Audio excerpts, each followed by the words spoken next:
Olá pessoal, tudo bem com vocês? Comigo tudo ótimo. Sejam muito bem-vindos ao Espaço Contar. Hoje nós estamos continuando o desafio Monteiro Lobato. Sim, este vídeo aqui, deixa eu pegar aqui, ó. Aqui é o meu... Deixa eu mostrar pra vocês, não sei se vai dar pra ver bem, mas é o meu guia de vídeos. O livro de hoje é O Poço do Visconde. Esse livro aqui é um livro, como que eu posso falar assim pra vocês? Eu vou ter que contextualizar, todo livro tem que contextualizar, mas esse livro aqui, ele já vem com uma contextualização, coisa que eu sinto falta das obras do Monteiro Lobato, porque o tempo passou, né? A realidade é outra, então tem muitas mudanças desde aquela época, graças a Deus, a gente sofreu muitas mudanças. Então, nesse livro eles tiveram porque como vocês sabem, eu tô pegando da biblioteca os livros, então esse livro aqui é daquela coleção da Globo. E o que eles fizeram? Nesse livro, eles pegaram e colocaram prefácio, contextualizando a época e tudo mais, e até fizeram, vou dar um exemplo aqui de uma página, eles até fizeram anotações, essas anotações em azul, eles sublinharam e colocaram como que é o pensamento hoje, porque tem pensamentos que, óbvio, foram ultrapassados. O que é interessante começar nesse livro é justamente isso, justamente o prefácio, o pós-fácio e a orelha desse livro, que são muito interessantes. Bom, o prefácio, ele é feito por um mestre em ciências formado pela Universidade de São Paulo, tá?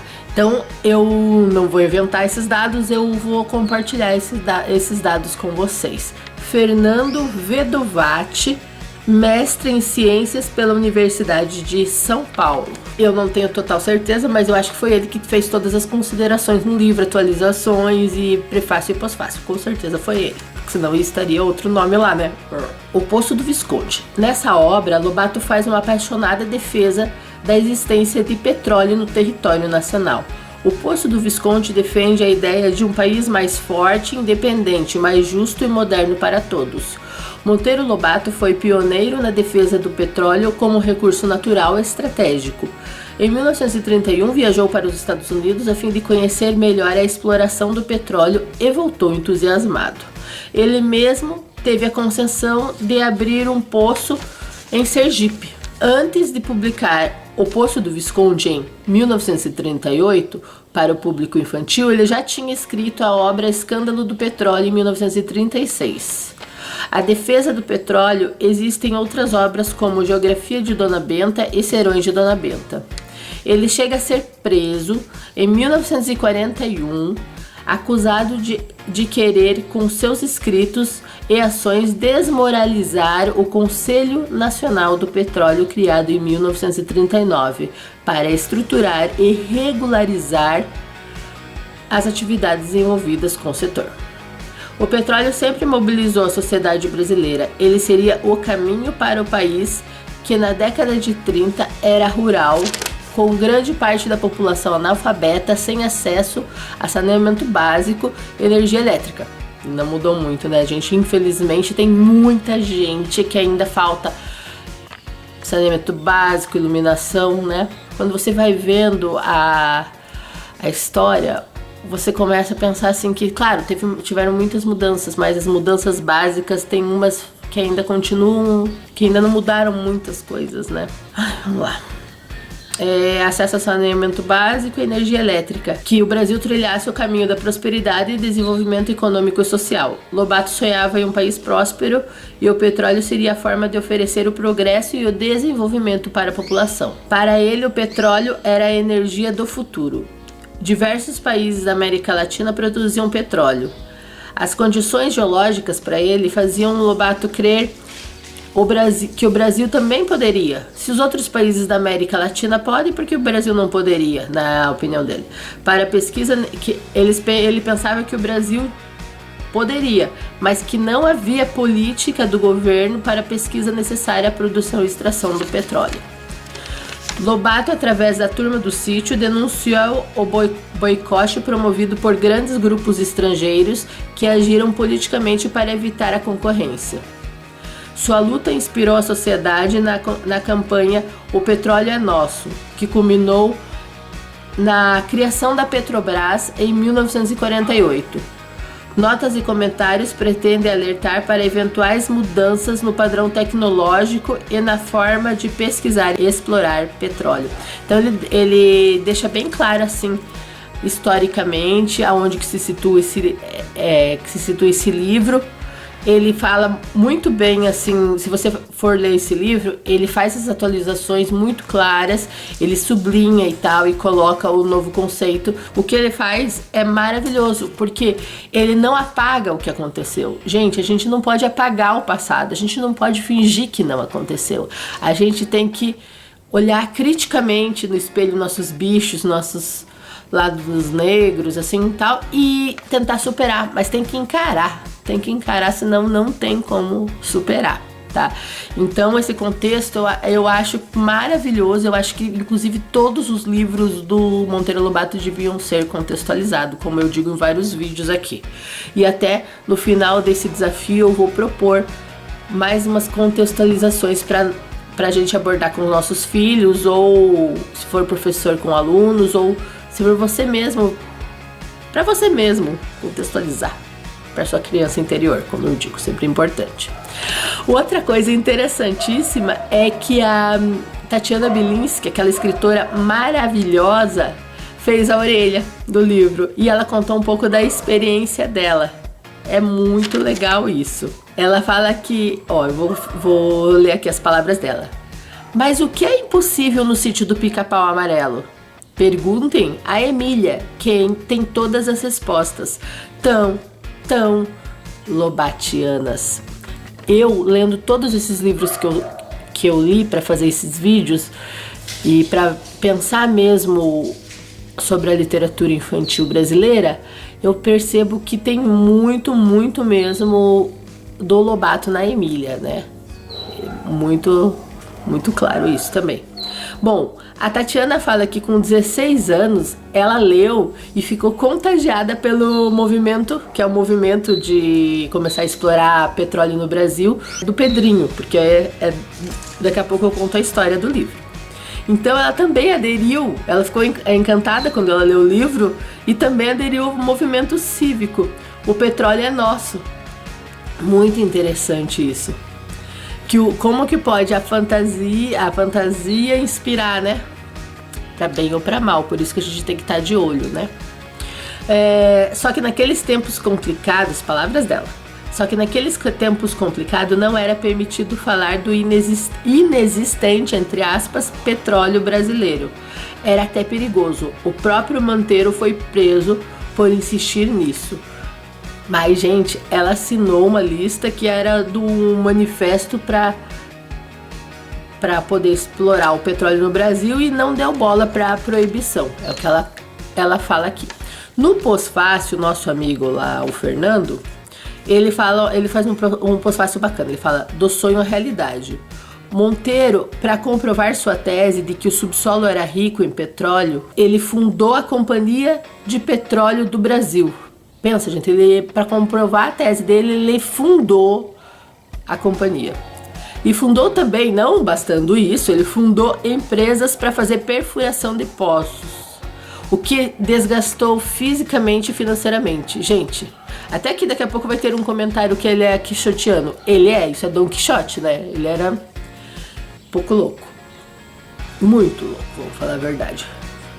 Toda essa luta, para muitos quixotesca, inspirou na década de 50 a grande mobilização popular em torno da campanha do Petróleo é Nosso, que resultou na criação da Petrobras. Então você pensa que a gente está falando lá, começamos lá na década de 38, quando ele fez o Poço do Visconde, daí a influência que teve na década de 50, né, nessa campanha do Petróleo é Nosso, o Petróleo é Nosso, que resultou na criação da Petrobras. E hoje nesses escândalos, né, da Petrobras. E na legislação que deu a ela o monopólio da exploração. Então, daí só a Petrobras que pode explorar petróleo no Brasil hoje em dia, né? desde aquela época, na verdade. Hoje, 70 anos depois de Lobato sustentar a tese que o Brasil poderia ser um grande produtor de petróleo, o Brasil está conseguindo a autossuficiência na extração. Porque esse livro, deixa eu dar uma olhadinha aqui, ele é de 2010. Então tá tudo isso aqui, tudo esse prefácio e pós-fácio falando de 2010. Nós já estamos lembrando em 2017. Então ele fala um pouco assim que o Monteiro Lobato também não esperaria que talvez essa libertação da dependência da dependência de petróleo dos outros países viria da extração do pré-sal, porque naquela época que estavam lá pesquisando pré-sal e tal. Gente, eu particularmente não gosto, eu gosto de energias sustentáveis, não gosto dessa ideia de mexer no pré-sal. Se você gosta, se você apoia essa coisa do pré-sal, você indique aqui nos comentários pra gente conversar, trocar umas ideias, porque é como eu falo, esse canal aqui é no horizontal, pra gente conversar, pra gente trocar ideias e ir construindo ideias. Porque nada é definitivo, né, gente? Então eu não quero ser dona da verdade, muito pelo contrário. Se você é professor de história, você pode contextualizar à vontade. Esse livro, ele é muito recomendado, tanto professor de biologia ou para quem tem curiosidade de biologia, de história, que dá para fazer esses focos, ou para você mesmo, se quiser contar pro seu filho, assim, alguma coisa, vale a pena, assim, dar umas pinceladas nesse livro. Bom, vamos à história do livro. No começo dessa história, o Pedrinho, ele tá lá na varanda, você imagina ele assim, tem a varanda aqui, ele tá com os pezinhos aqui pra cima. Daí a Narizinho fala assim, é muito feio esse jeito, você começa a ver filmes americanos e começa a querer imitá-los, colocando os pezinhos pra cima, acho isso ridículo.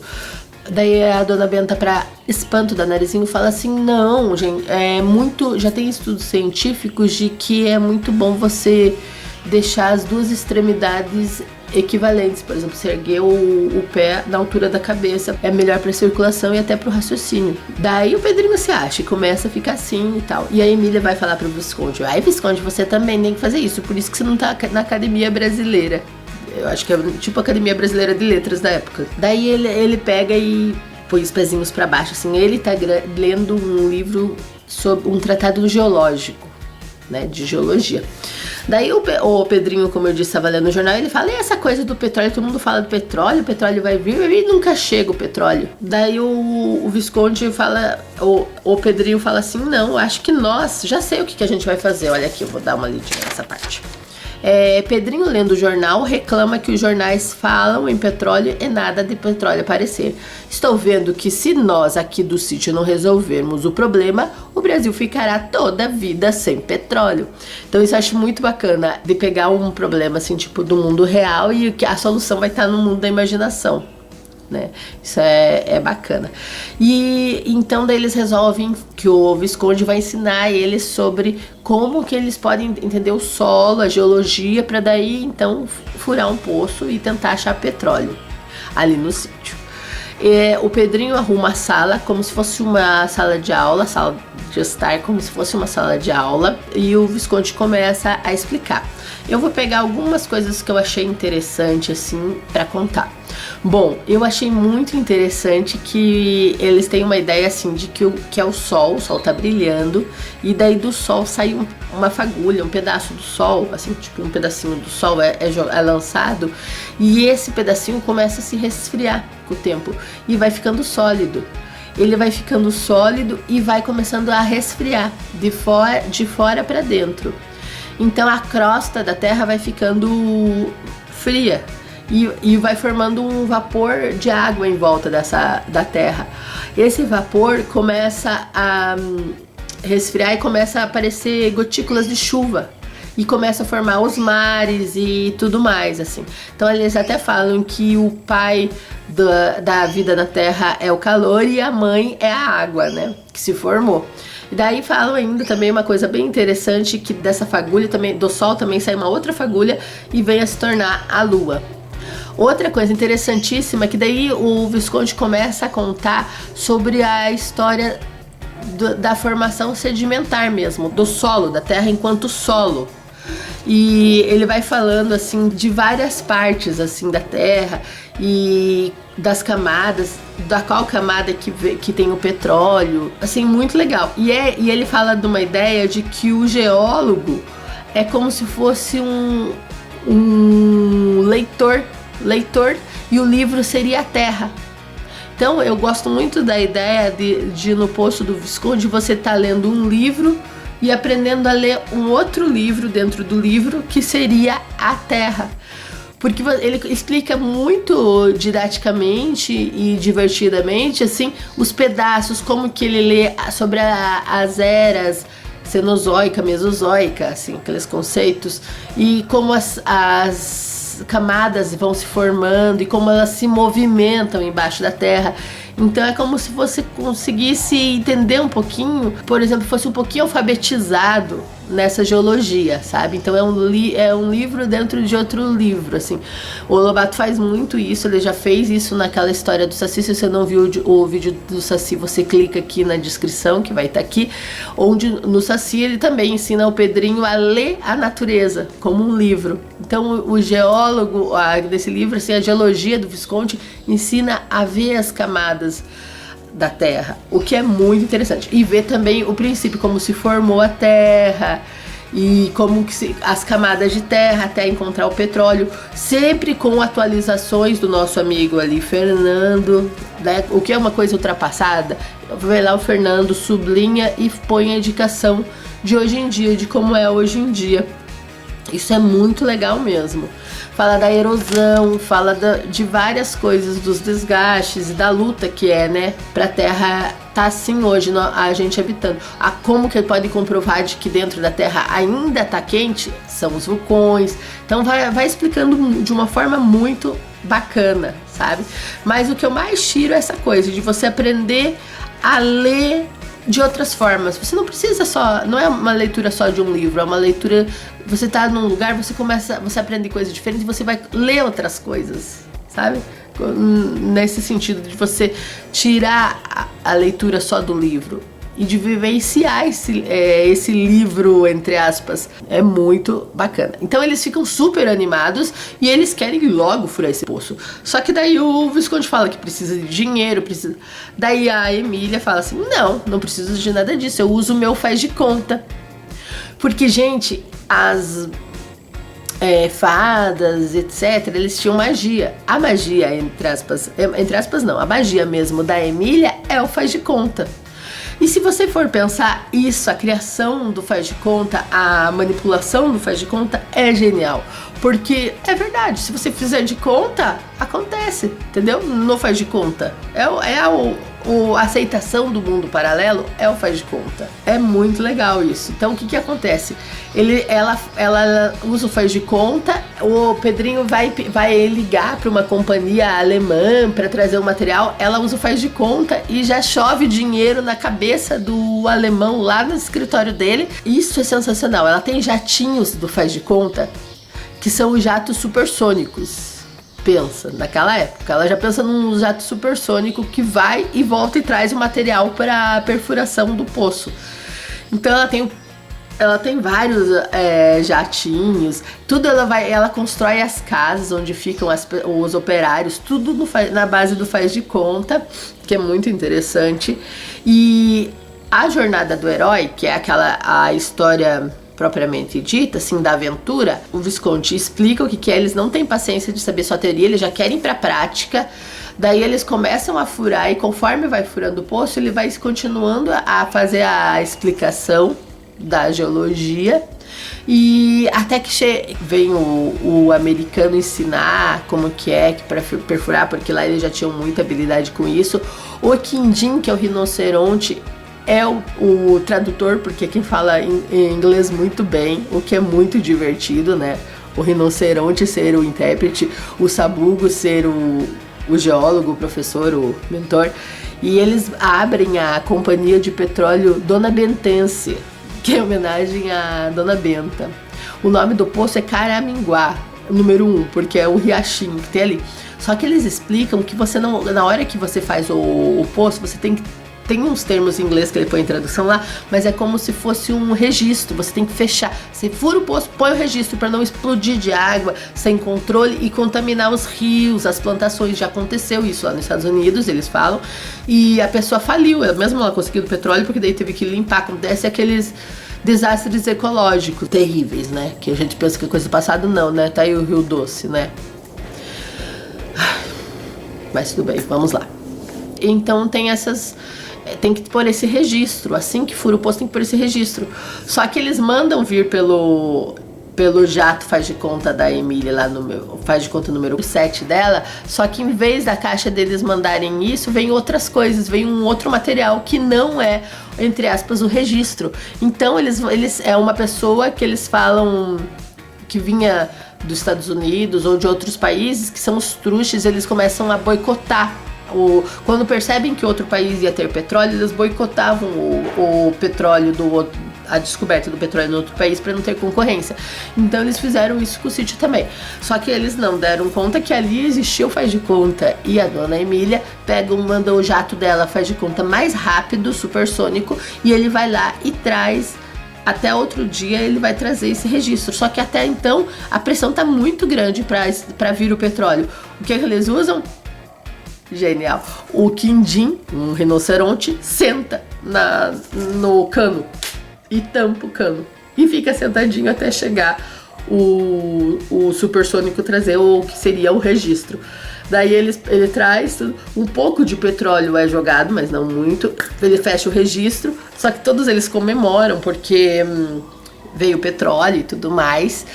Veio um jornalista que não acredita, mas ele toma um banho de petróleo, então é bem interessante, assim, é um tratamento da mídia, que a mídia ficava nessa lenga-lenga, apoiava, que era meio uma mídia que não falava, né, as possibilidades reais que...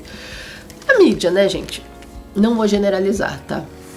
Mas algumas mídias são assim. Então daí, depois disso, o Monteiro Lobato, ele trata, assim, o que eles fariam com esse petróleo, com o dinheiro do petróleo.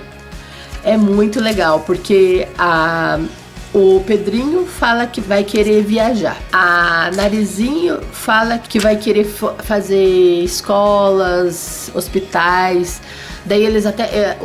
O Lobato até fala do Rockefeller, que fez na frente da Araçache, que um prédio da Universidade de São Paulo, de medicina, eu acho que foi doado por ele, não sei se confere esse dado, mas se eu não me engano é isso que está no livro, qualquer coisa eu ponho na descrição, se isso não for verdade, o que eu li, não o que eu li é verdade, mas a minha memória, né, pode estar falhando. Então ela seria uma nova Rockefeller, que seria um rico que faz benefícios para a população, para a sociedade, não fica só com aquela ganância.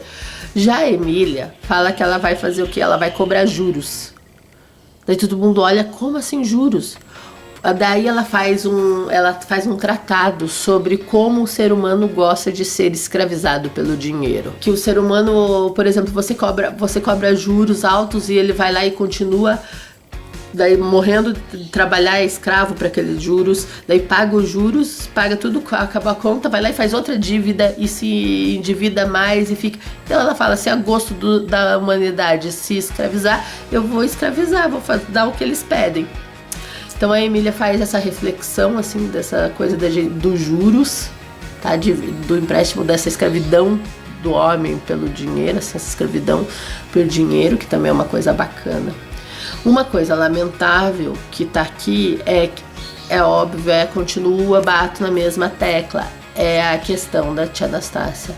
Ela dorme durante os serões, ela não acredita, ela é como se não entendesse, não conseguisse entender. Então é muito chato, muito terrível, mas é como eles pensavam na época, sabe? Não todos, espero, mas é muito difícil a gente, hoje em dia, do século XXI, ler uma coisa dessa, um absurdo tão grande assim, do que eles fizeram com a tia Anastácia. Mas a gente vai resgatar isso da tia Anastácia, a gente tem que olhar de frente os nossos monstros para compreender a nossa história e não repetir os erros e policiar esse racismo estrutural aí tão maligno, tão terrível para o nosso povo, que poluiu o nosso inconsciente coletivo e nosso imaginário popular, sobre como a história da literatura infantil brasileira pode ajudar a entender como que foi esse processo de construção do nosso inconsciente coletivo e do nosso imaginário popular, você pode ver em outros vídeos aqui do canal, tá?